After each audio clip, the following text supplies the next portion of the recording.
Good. Maybe able to finish the Maamar today. We'll be at Indian. This is very interesting. You come to shiur of the Maamar as if we don't have any explanation yet. The Rebbe says, "Okay, now I'll explain it to you." We'll be at Indian. The very last ice. Here's the explanation. The recording? Yeah. I'm still sleeping. It's a good dream. You'll have good dreams. We'll be at Indian. So what's the theme that we're learning about in the Maamar? We're learning about the name Tzvois of the Eibishter, which is below the rest of the names, but as we learned in this Maamar, it's the name that was brought into the world through the Nevi'im, and it has a great advantage over all the other names, because this is the name that reveals Hashem's unity even in the lowest worlds of Biyah. The names of the Eibishter, whatever the list of the 7 names are, starting with Havaya and Adonai and Elikim and Kael and so on, all those names refer to the Achdus of Hashem and Atzilus. To bring the presence, the unity of Hashem, to be recognized within the Metzius of this world, that's Shem Tzvois. And that's something that was revealed through the Nevi'im. So what we learned in the last ice yesterday was that what's the koyach to bring the achdus of Hashem into Biyah? Biyah is resistant. The place of Biyah, and especially Asiyah Hagashmis, is a place that's very resistant to Gilui Elokus. When you bring Gilui Elokus, it's one or the other. Either it's the reality of Elokus, or it's the reality of Olam Hazeh. They don't really coexist well. Not only they don't coexist well, in this Maamar he's trying to say that the very Metzius of the world itself expresses godliness the way Atzilus does. How does that happen? What's this koyach to penetrate to that extent? So the last point we learned was that this is the koyach of the Yidden. And specifically, it's being megala, the shayrish of the neshama of a Yid that's higher than Torah. Torah does not have that koyach to enter into a place and to transform the place itself. Torah gives guidance and instruction how to act in every situation, because Torah sees every situation as another opportunity to fulfill a mitzvah. A Yid comes into a place and he adapts to the place that he enters into. He adapts to the environment and is able to reveal within the environment itself that he's in that this is part of Hashem. That's the koyach of the neshama of a Yid. And that happens through the avodah of birurim. A Yid serve the Eibishter through avodah of birurim. They reveal the shayrish of the neshama, and it brings the achdus of the Eibishter into the world to a completely different extent than Torah itself. So in shiur, the Rebbe will continue on this theme, and the Rebbe will give a deeper explanation to this nekuda. To explain this inyan, Ashayich is the Tzivus Havaya. L'shem Tzvois, the connection of Tzivus Havaya to the name Tzvois, ba'omek yaser, to understand this on a deeper level. So this parenthesis here, when the Rebbe says Tzivus Havaya l'shem Tzvois, what the Rebbe is referring to is Tzivus Havaya are the Yidden, and Tzvois is the name of Hashem, which expresses the idea of Iyu v'Garmo Echad. So to understand on a deeper level, what's the connection between the two? That it's dafke, the shayrish of the neshama of a Yid, which is what Tzivus Havaya is, referring to the avodah of Yidden, that reveals the shayrish of their neshama. And it's dafke that brings the presence of Tzvois here into this world. Hinei Shem Tzvois, as we said earlier in the Maamar, the name Tzvois, u'benetzach v'hoid, are in the 2 spheres of Netzach and Hoid, which are lower down in the spheres of the 10 spheres. Netzach and Hoid is towards the end, Yisoid and then Malchus. But the Rebbe here is going to focus on Netzach.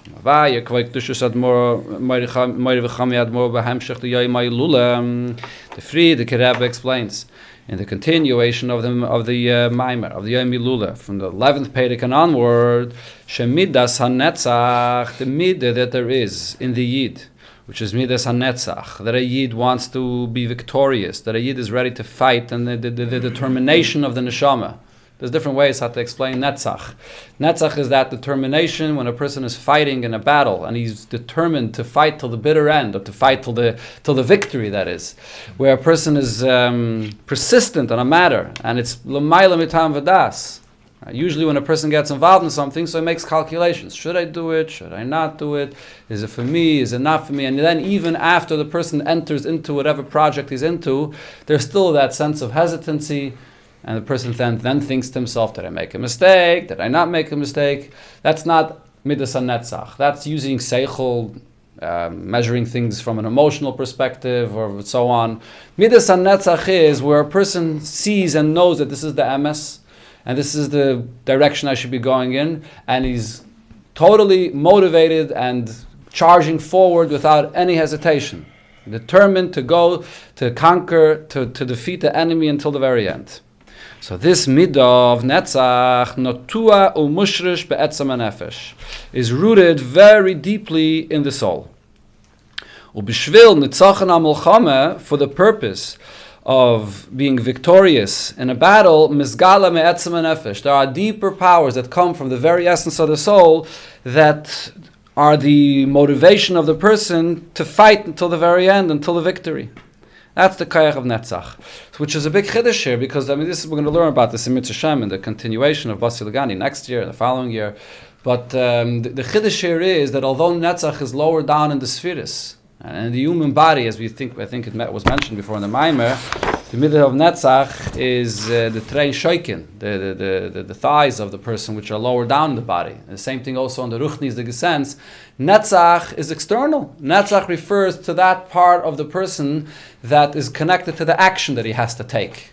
There's much deeper in the person. There's his convictions, there's his feelings that are an inner experience inside the person. That's something that's much deeper. Netzach is the action, Ma'aseh b'poel, based on his convictions, based on what he understands, and based on his feelings. What's the action that he's taking? That's what Netzach is about. That's why Netzach is lower down. But at the same time, though, Netzach is that part in the person that says, I'm going to do it. I'm determined, I'm doing it. That's the koyach of Netzach that's very, very deep. And when it comes down to actually doing it, over there, you have to have a very strong determination to actually get it done. We have all kinds of convictions about things, and sometimes a person can get very, very inspired about something. But it doesn't necessarily lead to action. It stays in the world of seichel, it stays in the world of emotions, and it doesn't materialize. It doesn't manifest itself in b'poel mamish to take a concrete step, to make a change, to move forward, to do something, and of course to be determined. Whenever a person does something, there's always stumbling blocks. There's always things that along the way that a person will have problems and issues that he'll have to deal with, and a person has to have that determination to continue going forward. That's the koyach of netzach. There's the famous word that the Friediger Rebbe says there in the Maamar, in Basi legani, that even when you come to the Anshe Yatzava, talking about Tzivus Havaya, the Anshe Yatzava, the people that are in the army, that there are the generals, and then there are different in chain of command in the army, that are the way it's designed. But then there are the foot soldiers that are the actual ones that are going to conquer the territory that they're entering into. So those foot soldiers are the ones that actually get the job done. And all the Eitzris HaMelech, the most precious possessions of the king, where he's trying to defend his borders or even to conquer another country, he's ready to squander it. He's ready to give everything out, and it's all ultimately for the purpose of the simple foot soldier that's actually there with the boots on the ground to enter into the territory, to conquer the territory necessary. That's what Midas HaNetzach is about. You have those generals and the others that are on the chain of command that are making the plans and are very, very, of course, critical for the battle plan to happen. But they're the seichel behind it, the strategy, or whatever, the tactics that are being used. But the actual foot soldier that's there on the ground has much more value than all of that seichel and everything that's there further up in the chain of command. So that's the midah of netzach that we're talking about over here. So this inyan of Midas HaNetzach is also connected to what we learned earlier in the Maamar regarding Shem Tzvos and the Shem of Tzivus Havaya, because what did it say before? That the Shem of Tzvos and Tzivus Havaya is specifically related to the end of the Zman of Bais Rishon. The end of Bais Rishon and the beginning of Zman HaGolus. The Haveda of Yidden in a time period where there's greater darkness, and the darkness is both mibachutz. Externally, we don't see Gilui Elokus in the world. We don't experience the kinds of miracles that the world B'zman Shebeis HaMikdash Kayam. And there's the inner darkness also. We don't have the same hearts and minds that people hundreds of years ago had, thousands of years ago had, that they had great understanding and hearts and minds to connect to Hashem. We're simple Yidden. We're simple people. We're living in a generation. We can look at ourselves and say we're all the way at the bottom. We're all the way at the end. And therefore our Avodah doesn't match up at all in any way to what was happening in previous generations. So of course there's the famous Vart that we are midgets and giants shoulders, and therefore whatever we do, we're not standing on our own on the ground, but we are building upon whatever was accomplished in previous generations, and therefore whatever we do is extremely effective. Sometimes you need just that tiny drop more to be able to see ahead when you're on a giant's shoulders, or like the famous word of the Rambam, that whatever is done is accumulative, and therefore you have to see the whole world as an equal balance. Even one mitzvah that a person does can tip the balance. But here in this Maamar, and in many places, it says a different point, that be'emes there is a great ma'ila to the avodah of zman hagolos dafke. When a person is in a time where there's great giluyim, and there's great miracles, and there's seichel, and his midas are on fire, and he's connected, he understands, that kind of avodah Hashem on one hand is extremely powerful, but at the same time, it's a kind of avodas Hashem that comes from your metzias. It comes from your understanding. It comes from your seichel, from your feelings, and therefore, whatever you do is based and limited to that. It can be very great. It can be very powerful, but still, it's limited to the metzias of the person. The aveda, where a person could have absolute bittul and he's ready to do things l'mayla mitam v'das, and do things even if he doesn't understand how and why this is what's supposed to be done, but he knows it's the right thing and he does it anyways, with a simple faith and simple Kabbalah soil, is the foot soldiers, is our generation. The generation where the Shem Tzvois is revealed. For the Zman HaGolos, this is the time period, Dafke and Golos, where you have to use the Midas HaNetzach much more than B'zman Shabbos HaMikdash Kayim, where they had Seichel, they had Midas, they had so many other things to rely upon. So this is connected to the whole theme here of the Maamar, Dafke in this time period of Golos.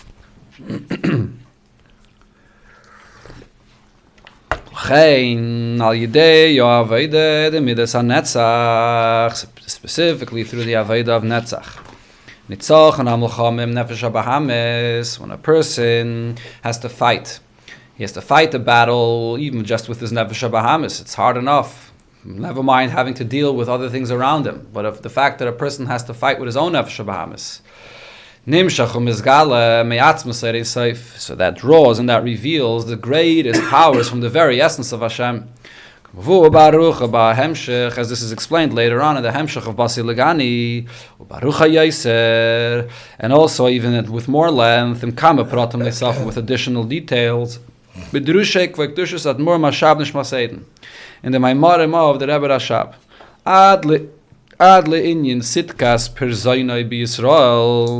the righteousness of Hashem, Perzainai bi Yisrael, that the Eibishter, so the word Perzainai simply means to be the openness that the Eibishter gives Yidden.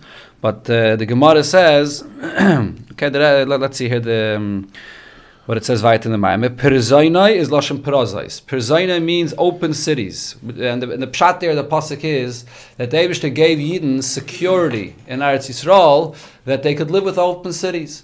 They don't have to live in fortified cities being afraid of being attacked. This is the Eibishter's righteousness of providing Yidden safety and security. This is similar to the pasuk that it says, that the city of Yerushalayim is an open city, without any walls surrounding it. And this is a nevuah that also refers to Lasad Lavai. That then the city of Yerushalayim will not have any walls surrounding it. It will be an open city, and in fact the city of Yerushalayim will extend and spread into the whole Eretz Yisrael.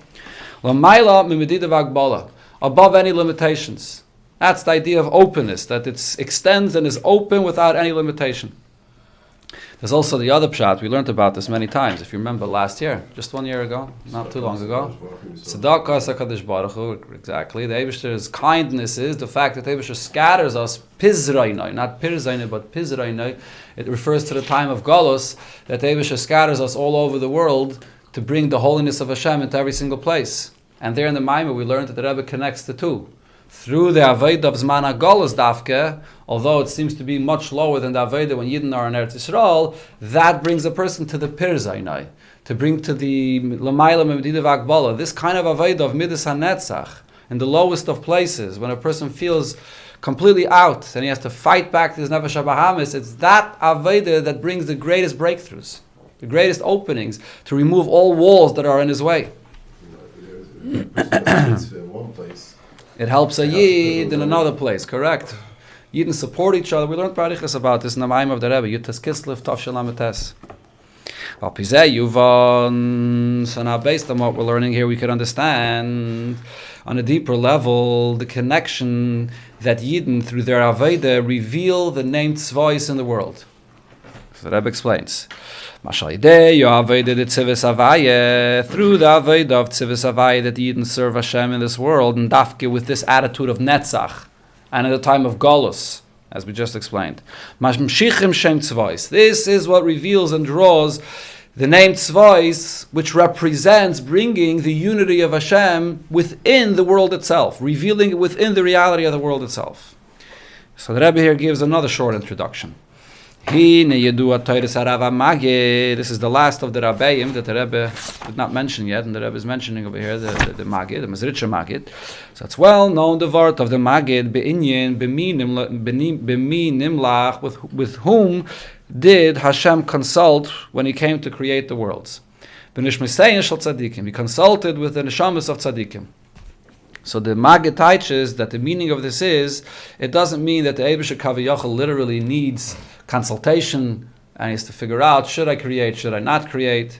But what this means is that the Eibusher envisioned the Avodah of Yidden of the future in creation.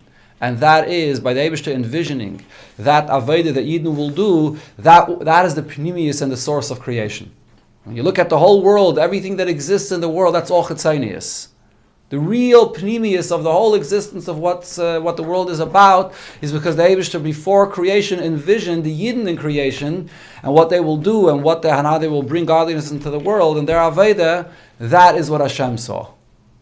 The Yisrael gam kaidim shenivru, the Yidden even before they're created here in this world, kaidim kol seder ashtalshalos, before there's any existence of any seder ashtalshalos, shoydoi say nimlach, any parts of any of the spiritual worlds, which is what the Eibusher is, so to speak, consulting Yidden with. The Eibusher is envisioning the future of the existence of the world. The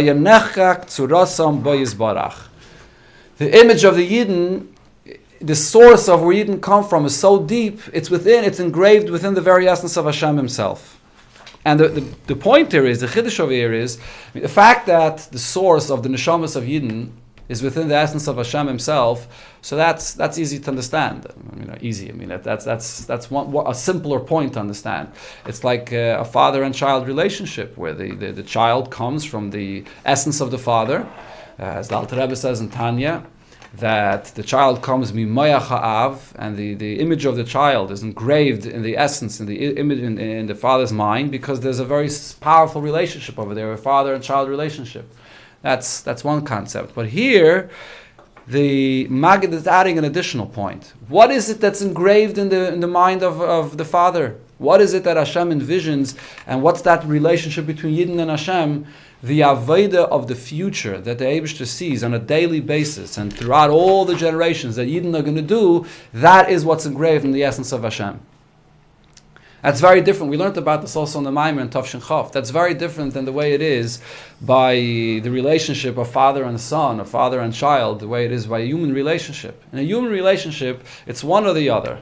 Either there is where the father is looking at his child, looking at his performance, looking at what he does, looking at his talents, looking at his lifestyle. And the father could be judgmental on a child as well. Father could be very, very good to his child, but the father is judging his child based on what he's doing. That doesn't express the essential connection between father and child necessarily. But then you have that deeper relationship between father and child, where the father is not thinking about what the child is doing and judging him and so on. It's his meiner kind. It's my child, and there's a very, very deep relationship there. That's the essential relationship of father and child. The Maggid is saying the essential relationship, the deepest relationship that there is between Yidden and Hashem includes every detail of the child, every detail of the Yidden, whether throughout the generations, whether in every person's individual life. Every detail of his life is also engraved in the essence of Hashem. That's the chiddush of this word of the Maggid. B'min nimlach, what's in the pnimius of Hashem is the Eibusher envisioning the future and seeing every detail of the Avodah of the Yidden. Okay, and specifically, this is connected, as the Rebbe will explain now, to the inyan of Nitzachon. What's engraved by the Eibusher is all the entire future, everything that happens, especially our generation, especially the last generation that's doing the final steps to bring the world to its shleimus of Yemei Mashiach, this generation, which is the Nitzachon, the generation that the Nitzachon actually happens, that is the generation that Eibishter envisions in the beginning of creation, which is the pnimius and the purpose of everything. So by us doing the Aveda in this time period with the midah of Nitzachon, what do we really reveal? We reveal the deepest essence of our connection to Hashem, the shaydish of the Neshamas Yisrael that the Eibishter envisioned at the beginning of creation. Let's see inside. Therefore, al yedei Aveda the Tzivus Havaya, through the Aveda of the Yidden, which Tzivus Havaya refers to Yidden, Nimshach Shem Tzvois. This draws and brings the revelation of the name Tzvois. Shem Zeh. So the Rebbe just returns back for a second to what he said before, that Shem Tzvois is Netzach and Hoid. Ki Shem Zeh Hu ben Netzach v'Hoid. As we said before, the Shem Tzvois refers to Netzach and Hoid, which is related to the Midah of Nitzachon. Right, the midah of Nitzachon of Yidden is drawing from Netzach and Hoid of the Eibusher to be determined and to bring the greatest revelation of the treasures of the king to conquer and to defeat the enemy. So where do we see that Tzvois is connected to Netzach and Hoid? So the Rebbe here brings from his father in the Isis of Kabbalah, and I can't fully explain this to you. I'm sure there's someone here that will have the ability to help us out with this. As the Rebbe's father explains, Barucha, Sha'oisi is the Shem Tzvois, the letters of the word Tzvois, V'sidron, and even the order of the way the letters are written is Tzadik Beis. So it begins with a Tzadik and a Beis. Beis Yudin, the Aleph, and then you have the letter Aleph, which has a Yud on the top and a Yud on the bottom, and the Vav is Vav Tachtenis. The Vav refers to the 6 lower spheres. So that's the Tzadik, the Beis, and the Aleph, and the Vav following it, I guess. Vav, the Vav Sof, or maybe the Vav Sof is not even a Rosh Tevis. It's just the I'm not. Okay, could be. Okay, so it's just the other 2 letters. Okay, I made a mistake with that. The Vav and the Sof. So all of these points are the Tzadik and the Beis and the Vav and the Sof. Meidem al Netzach v'Hoid. They refer to Netzach and Hoid. Anybody? I'm open. Well, the Yudin is not a sheikh. The sheikh, what's Netzach? I don't want to guess. I want to have I can give guesses also. Bepardis or Bekamim Bekaimis Bekabbalah. So the Rebbe incidentally says that in Pardis, which is from the Rab Mak, Rab Moshe Cordovero, and in other places in Kabbalah, Isa, it says the Shem Tzvois to Gambi Yisoid, that the name Tzvois is also related to a different sphere. It's related to Yisoid, which is even lower. What's relevant here for the point that we're learning about in this Maamar, who in Yishem Tzvois k'moishu b'netzach v'hoid, is the name Tzvois as it relates to Netzach and Hoid, not Yisoid. Okay, so we're sticking to that pshat that Tzvois is revealing the Netzach and Hoid of the Eibishter. So let's conclude the ice here. So the source of Yidden is in the highest place. The source of the Yidden is higher before the existence of the world, higher than all of Seder Ishtalshlos, like the Rebbe said before. It's even higher than Torah, as we said before, right? And how do we reveal that? When Yidden serve the Eibishter in the army of Hashem, and Yidden are there doing their Aveda in this world, which is Aveda the Netzach, the Aveda where Yidden are determined to fight until the very end, to be victorious, which is now, and the generation of Golus, at the last moments of Golus, the fight to the very end, Nase in Yinyin, Shem Tzvois, you draw down and you reveal the presence of the Eibishter, the name Tzvois, Shu ben Netzach v'Hoid, which is revealing the true unity of the Eibishter in this world. These few lines are written very bekitzer. Let's continue a little bit. V'hainu, meaning shal yidei ha'aved the nitzachon ha'mulchama, through Yid serving the Eibishter and being ready to fight until the end, even when al pi seichel it doesn't make sense, but there's the determination. Nimshach u'mezgala ma'atzmus serin. So if you draw and reveal from the very essence of Hashem, v'al yidei ha'mshachazu nasi ivegamoyachad bibiyah. That's what reveals the true unity of Hashem, even in the lowest of worlds. Dafke the Aveda of Yidden is higher than Torah. The Shayrish of the Neshama of Yid is higher than Torah and can break through all boundaries and bring it into Biyah. And the Rebbe here added in this ice, how do you reveal the Shayrish of the Neshama of a Yid? So you asked yesterday, is there any additional feature to the Aveda of the Neshama of a Yid besides Birurim to reveal that the Neshama of a Yid? The answer is the Midas HaNitzachon. The Midas HaNitzachon reveals that. And the Midas HaNitzachon is dafka the Aveda of Zman HaGolus. Why? Because the Midas HaNitzachon taps into the Yisrael Olav B'machshava. What the Eibishter envisioned, the Aveda of Yidden throughout all generations, down until our generation of the Midas HaNitzachon, it's that kind of Aveda that reveals the Shayrish of who Yidden are. And the Shayrish of Yidden impacts the world at large. Who are Yidden? Yidden are the Pnimius of the world. The whole world exists for the purpose of Yidden. So therefore, when you reveal the Shayrish of who Yidden are in the world, that also will revolutionize the world itself, because Yidden are the Pnimius of the world. The whole world is created for Yidden, meaning they are the Pnimius of the world. And that brings the Gilui of Achdas Hashem in Biyah.